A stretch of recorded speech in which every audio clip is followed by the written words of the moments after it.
Halo, bertemu lagi dengan saya, Ibu Kinan, dalam patofisiologi, farmakologi, dan asuhan keperawatan neonatus untuk kasus prematuritas, BBLR, RDS, asfiksia, dan hiperbilirubinemia. Hari ini objektif kita adalah mendiskusikan patofisiologi, farmakologi, dan asuhan keperawatan untuk prematuritas, bayi berat badan lahir rendah, kemudian respiratory distress syndrome, dan juga asfiksia dan hiperbilirubinemia. Apa pengertian bayi dengan resiko tinggi? Bayi resiko tinggi ini menurut WHO adalah bayi sampai umur 28 hari yang memiliki resiko tinggi terhadap kematian. Nah, ini bisa terjadi karena bayi memiliki proses adaptasi dalam proses kehidupan, baik dia berada di dalam kandungan, saat dilahirkan, atau saat menyesuaikan diri dengan kehidupan di luar uterin. Nah, ini adalah beberapa faktor yang dapat mempengaruhi bayi baru lahir. Yang pertama, kalau di intraurin itu ada genetic disorder atau kelainan genetik, ada kelainan kongenital, kemudian ada penyakit maternal atau penyakit dari ibunya, terjadi trauma, kemudian penggunaan obat-obat. Nah, kalau pas saat dia dilahirkan, bayi bisa mengalami asfiksia saat dilahirkan, bisa ada birth injuries atau kecelakaan atau kesulitan dalam proses persalinan. Kemudian ada komplikasi saat melahirkan atau adanya twins atau kembar atau kehamilan ganda. Kemudian ketika bayi lahir dengan posisi yang tidak tepat, misalnya posisi sungsang atau breech. Kemudian ada juga infeksi yang menyerang ibu saat bayi dilahirkan.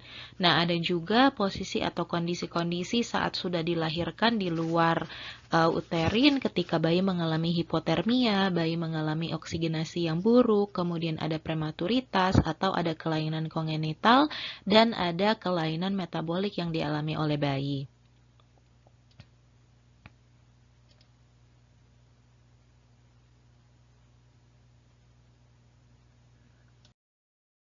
Nah, berikutnya untuk bayi dengan resiko tinggi, kita perlu paham bahwa bayi sebenarnya memiliki apa yang harus dia capai ya sebelum dia dilahirkan. Jadi ketika bayi lahir dengan resiko tinggi, ada kematangan-kematangan yang belum terjadi, yaitu kematangan paru. Jadi penting banget bayi ini mengalami kematangan paru sebelum dia dilahirkan atau sebelum 35 minggu, sehingga ketika bayi lahir tidak mengalami resiko distress respiratory syndrome. Kemudian penting juga bayi memiliki kematangan sirkulasi sehingga nanti ketika bayi dilahirkan otomatis akan terjadi proses oksigenasi yang akan memerlukan kerja yang bersinergi antara sistem pernafasan dan sistem kardiovaskular, sehingga sirkulasi di bayi ini juga harus sudah matang sehingga nanti bisa memenuhi kebutuhan untuk oksigen di organ-organ di tubuhnya.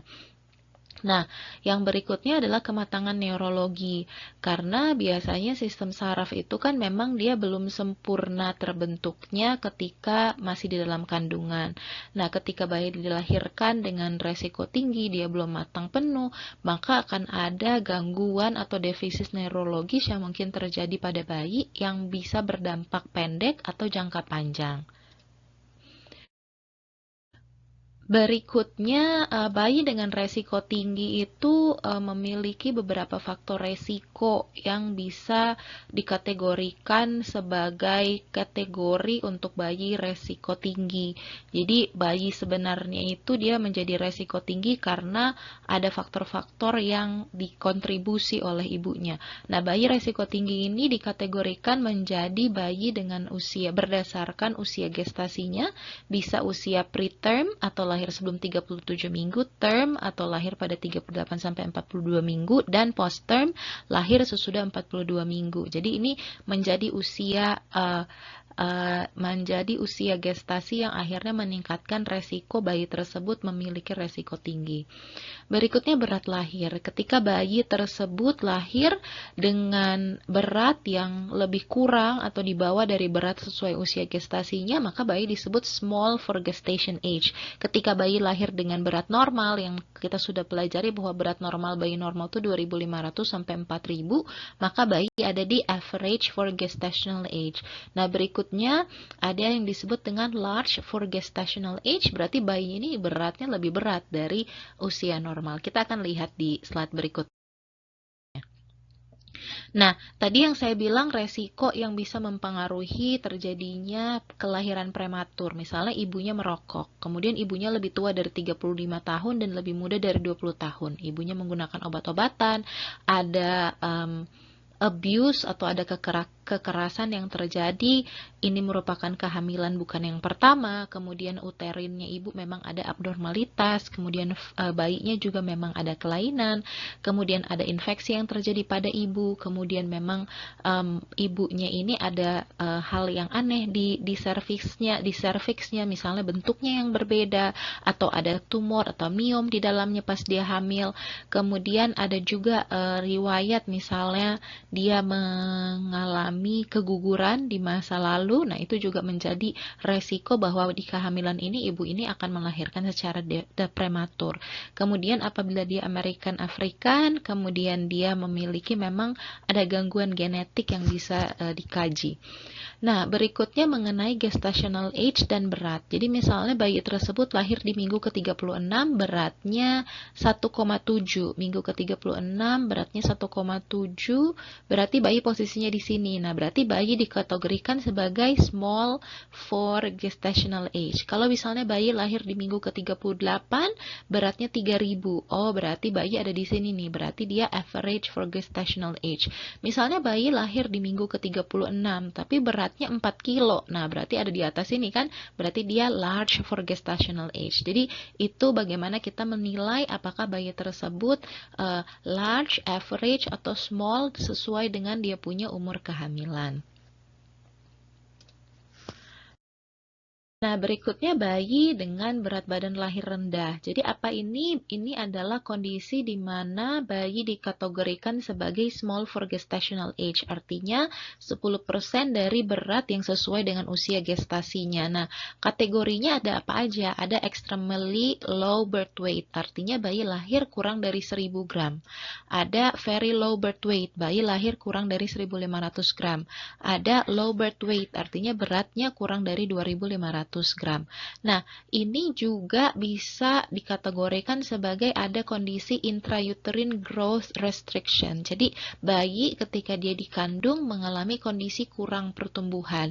Kurang pertumbuhan ini bisa karena macam-macam. Bisa karena memang ada masalah di dia punya plasenta, atau ada masalah di dia punya umbilical cord, atau memang bayinya sendiri mengalami permasalahan, atau ibunya memang mengalami kondisi medis yang akhirnya menghambat pertumbuhan bayinya selama kehamilan.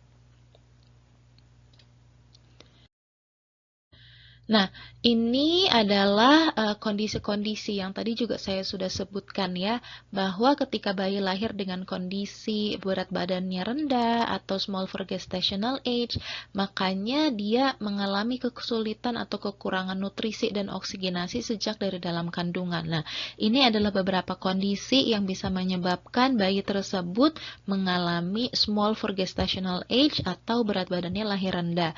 Misalnya memang ada faktor genetik, ada faktor kromosom yang kita nggak bisa lihat, ada ibunya ada fibroid di dalam serviksnya, ada asma, ada hipertensi, menggunakan obat-obatan, memang memiliki congenital heart disease, ibunya dengan diabetes, ibunya ada riwayat systemic lupus erythematosus atau penyakit imun, kemudian ada memang penghambat lain yang di dalam uterusnya, kemudian ada memang kondisi twin to twin transfusion, jadi ada dua bayi, jadi yang satunya lebih banyak makan daripada yang satu, atau memang anatomi uterinnya ini memang beda, ada yang spesifik gitu ya, spesifik memang ada abnormal, atau ibunya mengalami torch infection. Nah, Berikut ini adalah beberapa kondisi yang mungkin muncul pada bayi dengan berat badan lahir rendah. Jadi ada yang disebut dengan hipotermia, jadi suhu tubuhnya itu cenderung rendah, ada juga nyeri. Nah, apa sih yang terjadi? Jadi ketika bayi dengan berat badan lahir rendah, itu otomatis dia punya brown fat atau jaringan subcutaneous itu lebih sedikit. Tetapi bayi ini kan memang dia butuh kalori yang tinggi dan dia butuh istirahat yang banyak karena memang tingkat metabolismenya bayi itu tinggi dan dia cuma punya sedikit glikogen, maka hipotermia ini cenderung muncul di bayi-bayi yang lahir dengan berat badan lahir rendah. Nah, apa tanda dan gejalanya? Tanda dan gejalanya dia suhu tubuhnya di bawah 36,2 derajat. Jadi, kalau normal bayinya itu 36,5 sampai 37,2, nah dia lebih rendah dari itu. Kemudian dia kulitnya dingin, dia pucat, menggigil, dan kita harus ingat bayi itu memang hilang panas tubuhnya jauh lebih cepat daripada orang dewasa. Kemudian yang berikutnya diagnosisnya adalah berdasarkan temperatur tubuh bayi. Kemudian nursing care apa yang perlu kita lakukan adalah kita perlu melakukan thermoneutral environment. Jadi lingkungannya kita buat tidak mengambil terlalu banyak panas, terus tidak membuat bayinya itu kedinginan. Kemudian kita kasih radiant warmer, kita masukin bayi di inkubator, bisa juga dengan skin to skin care atau kangaroo care. Jadi bayi ditempel di dada mamanya lebih sering, atau di dada papanya lebih sering, atau di dada perawatnya lebih sering, supaya bayinya lebih cenderung tidak mengalami hipotermia. Nah, berikutnya ketika bayi mengalami BBLR atau lahir dengan berat badan rendah, itu bayi cenderung mengalami nyeri. Kenapa? Karena kan bayi ini harus dirawat di ruang perawatan khusus. Banyak sekali prosedur yang harus dilakukan. Nah, ini meningkatkan resiko nyeri di bayinya. Nah, yang terlihat apa? Bayinya bernafas dangkal, berkeringat, gelisah, menangis. Bahkan tidak ada menangis, tapi kita melihat bayinya kayak grunting, kayak gitu. Jadi itu mungkin tanda bahwa bayinya mengalami rasa nyeri. Kemudian untuk mendiagnosanya kita bisa pakai skala nyeri. Nah, ada yang dikenal dengan premature infant pain profile. Nanti kita lihat. Kemudian kita melakukan nursing care-nya bahwa ini kan memang sebagai vital sign kelima ya, nyeri. Jadi kita melakukan pain management dan mengkaji terus setiap kali 3 jam. Bila nyerinya lebih dari 6 atau 7, maka memang bayi ini perlu kolaborasi untuk mengurangi nyerinya. Bisa dengan lebih jarang melakukan tindakan atau melakukan satu tindakan sekaligus sehingga nyerinya di bayi bisa dikelola. Jika memang tidak bisa ditoleransi atau bayinya sangat gelisah, biasanya dokter anak akan berkolaborasi untuk menyarankan memberikan obat pengurang nyeri. Nah, ini yang disebut dengan premature infant pain profile. Jadi kita melihat week keberapa gestation age-nya bayi, kemudian gimana sikapnya bayi, behavioralnya gimana. Apakah dia aktif, dia tidur. Kalau dia memang lahirnya di antara kurang dari 28 minggu, kemudian dia cenderung tidur, kemudian heart rate-nya itu dia 22, berarti dia di sini ya. Jadi 332, kemudian O2-nya itu sekitar 5% penurunan, berarti ada di sini. Kemudian kita lihat bayi, alis matanya bayi itu gimana, apakah dia mengkerut atau dia enggak mengkerut. Nah, itu kita bisa lihat. Kemudian kita lihat matanya, apakah matanya tertutup makin kenceng atau tidak. Kemudian kita bisa lihat apakah ada hidung dan mulutnya itu seperti cemberut gitu si anaknya bayi ya. Jadi kalau misalnya kita tadi aja udah 3, 2. Nah, itu berarti udah cenderung untuk memang memiliki nilai nyeri yang besar.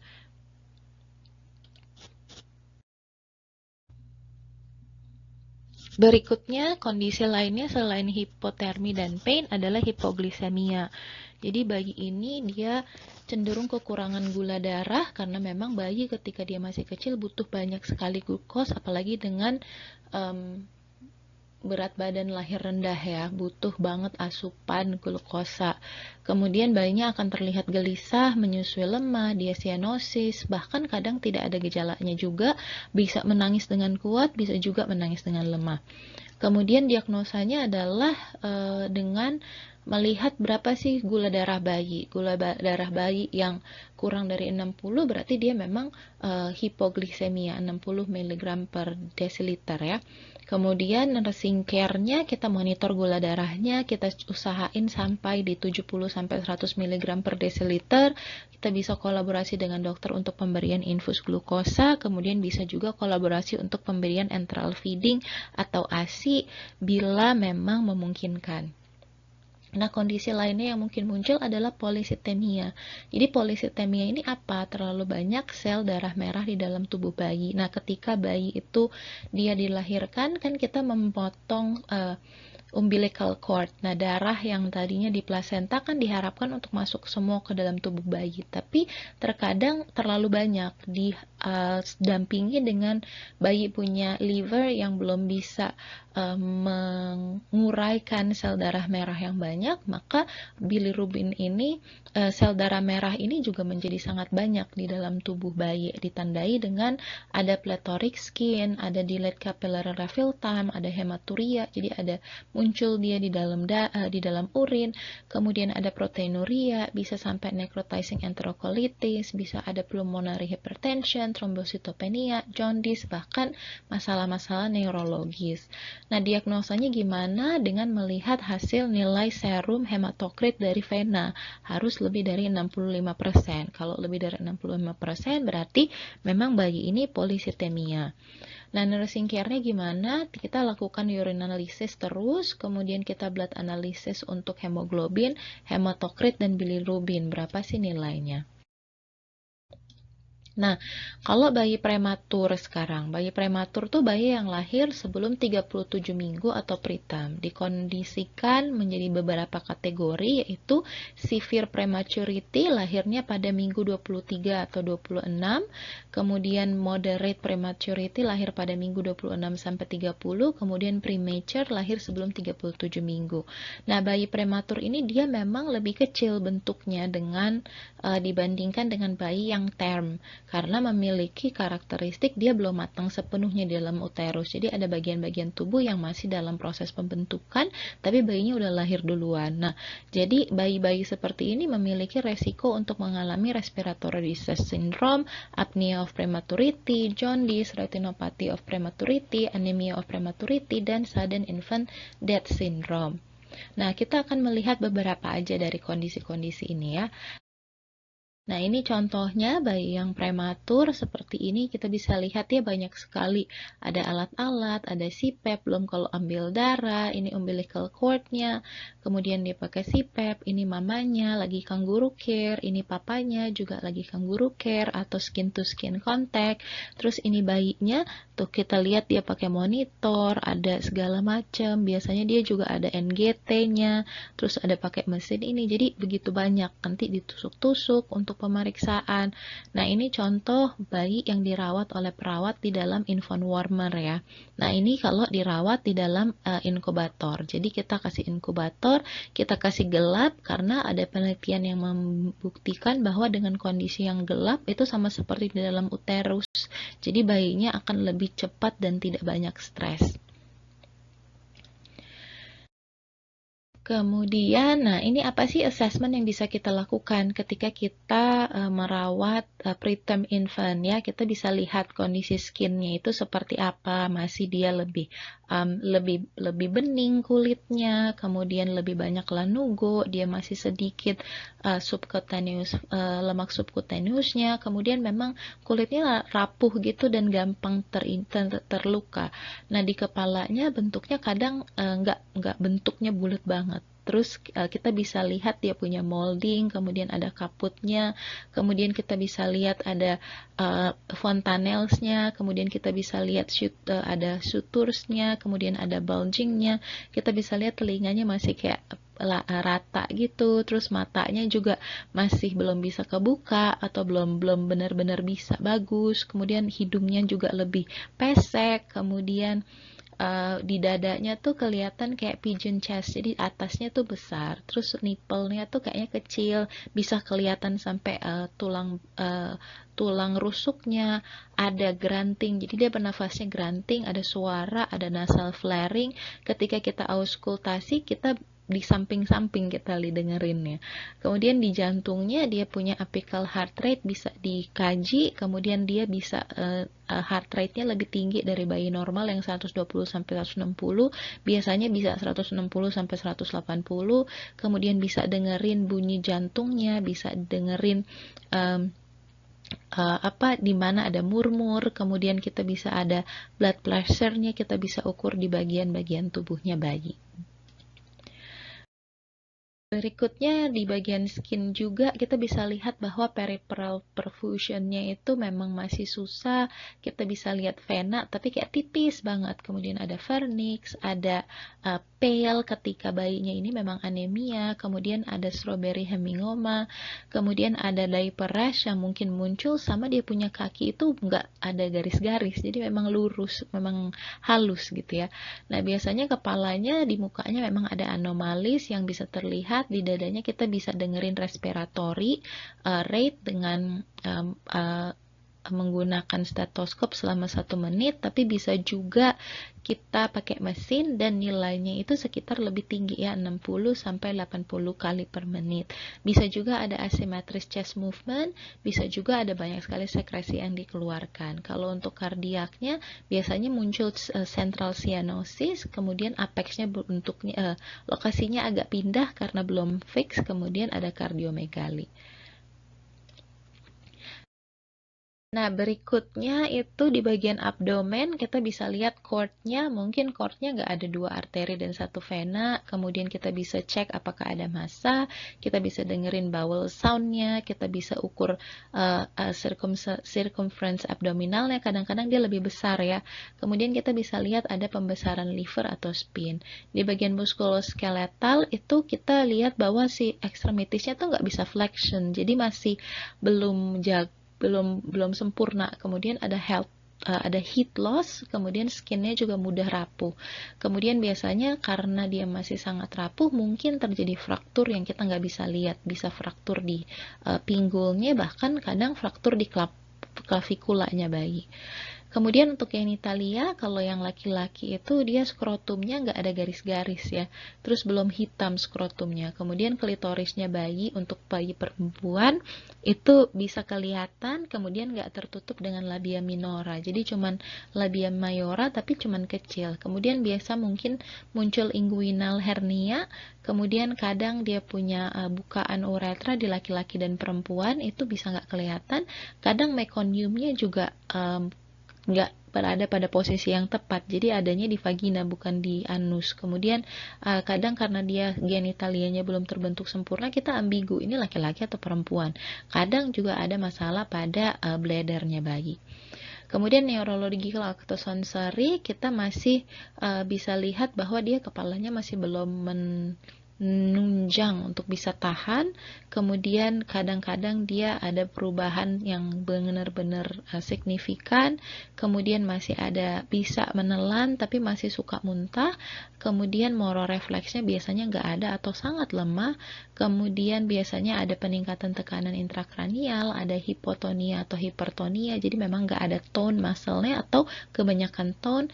Terkadang juga ada kayak twitches kedutan gitu ya, ada jerk juga yang terjadi di bayi. Kadang eyelids-nya itu edema, kemudian kita bisa lihat dia nggak bereaksi terhadap cahaya atau ada katarak. Kemudian biasanya ketika bayinya udah bisa buka mata, dia ada nystagmus stabrisimus, jadi kayak bola matanya tuh kumpul di tengah semua gitu, atau mungkin ada ruptured capillaries. Makanya bayi yang dengan prematuritas itu perlu diperiksa untuk retinanya juga. Jadi semua aspek tubuhnya bayi perlu diperiksa supaya memastikan ini bayi ada nggak ya kelainan-kelainan yang terjadi karena posisi bayi tersebut adalah bayi prematur. Nah, berikutnya ini adalah gambar-gambar ya, posturnya. Jadi kalau bayi yang preterm, tangannya dia fleksi, kakinya tangannya extended, kakinya fleksi. Kalau ini dia semuanya fleksi kakinya bayi term ya. Kemudian untuk telinga, kalau bayi yang preterm kelihatannya telinganya tuh nempel. Kalau yang term dia telinganya naik. Kita bisa lihat juga rambutnya ya. Kemudian untuk ini telapak kakinya. Kalau bayi term tuh kayak ada krisis gitu. Kalau preterm dia kayak nggak ada gitu, kayak mulus banget. Terus ini untuk female genitalia nih, masih kita bisa lihat banget klitorisnya. Kalau yang ini tuh klitorisnya di dalam, labia majoranya tuh di luar, kelihatan banget untuk bayi yang term. Nah, berikutnya ini adalah untuk male genitalia ya. Kita bisa lihat di male genitalia kalau dia punya penis, yang bayi preterm tuh kayak skrotumnya masih belum terbentuk sempurna, kadang dia punya testis juga belum turun.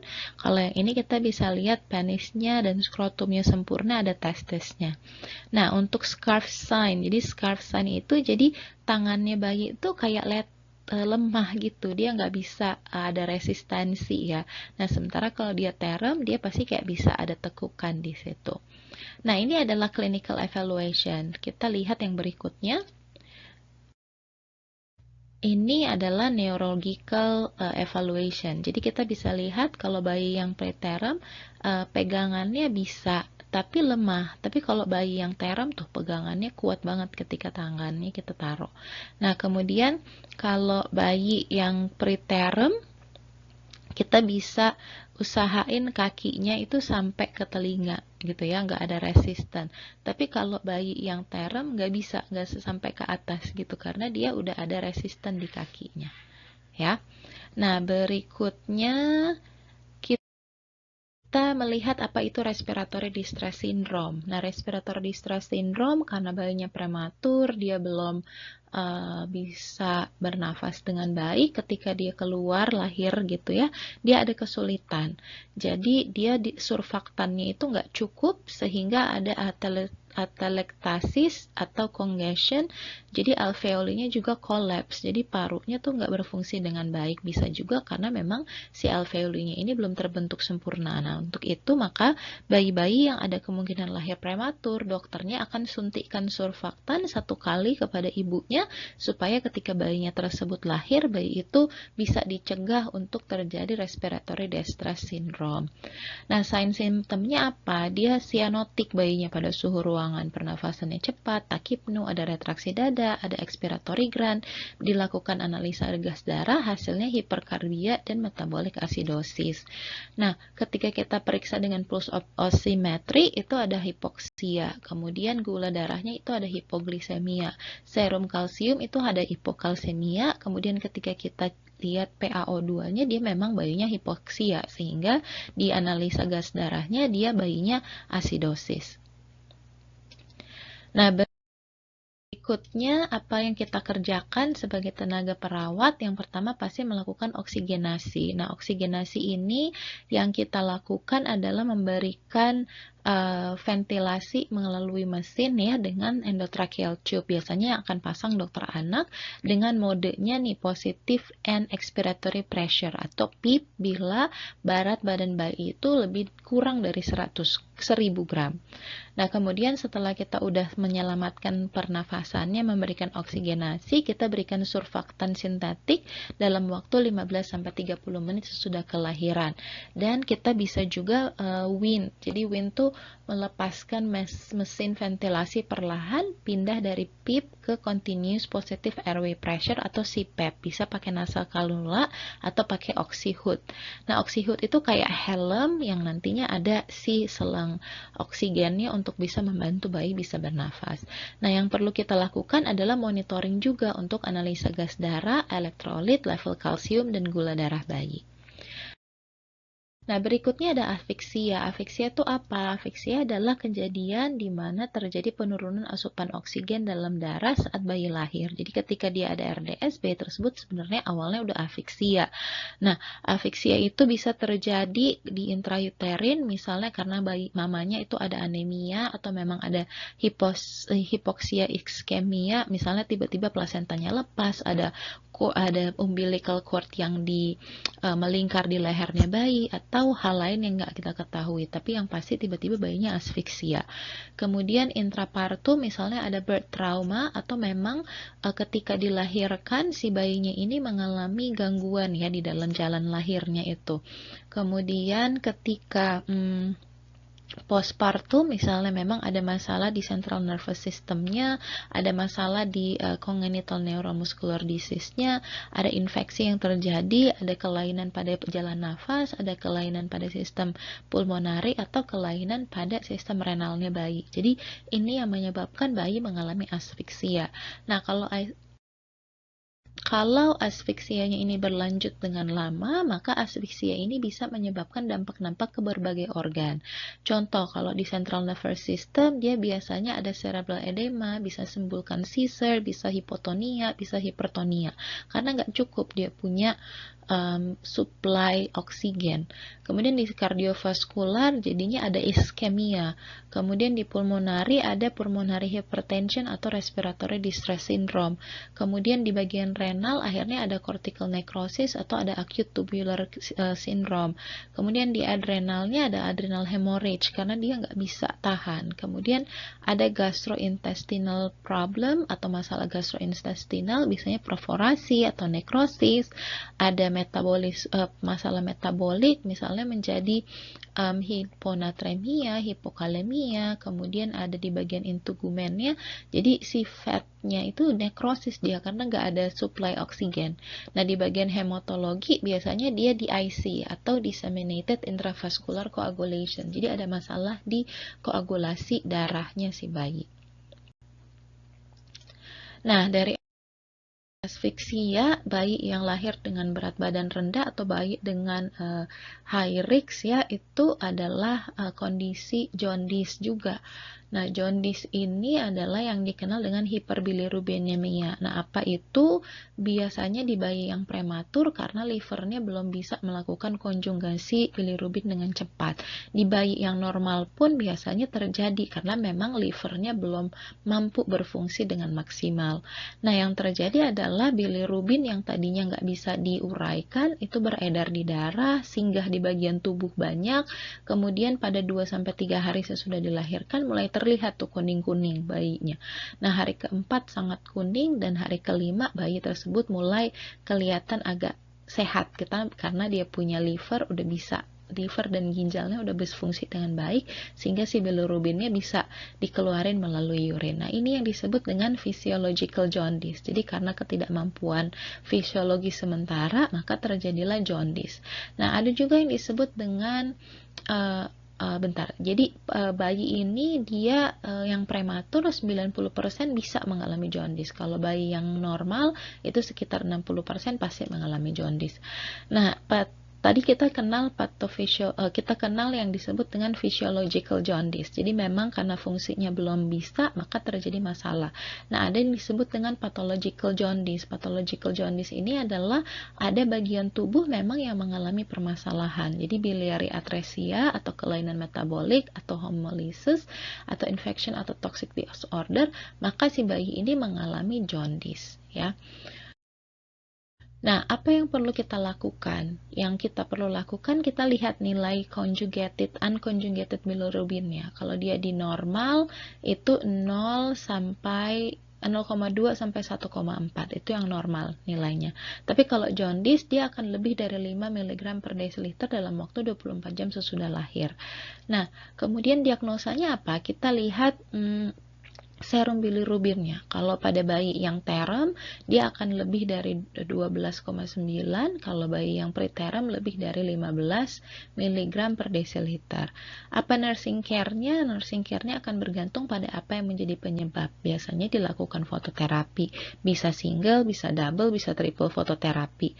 Kemudian biasanya diberikan hidrasi dengan elektrolit, kemudian kita cegah supaya nggak terjadi bilirubin encephalopathy yang bisa mengganggu sistem saraf pusat. Nah, kadang suka terjadi kernicterus, yaitu si bilirubin masuk ke dalam otak karena melewati blood-brain barrier. Nah, kalau ini terjadi, kita bisa mengalami permanent brain damage di bayi. Nah, ini berikut gambarnya, ada yang pakai blanket, ada yang dari atas, dan bayinya posisinya ini ya, tengkurap ya, seperti ini, seperti posisi di dalam rahim. Oke, dari Ibu Kinan sampai di situ. Jika ada pertanyaan, silakan boleh ditanyakan di grup discussion. Selamat belajar. Ini referensi. untuk materi kali ini.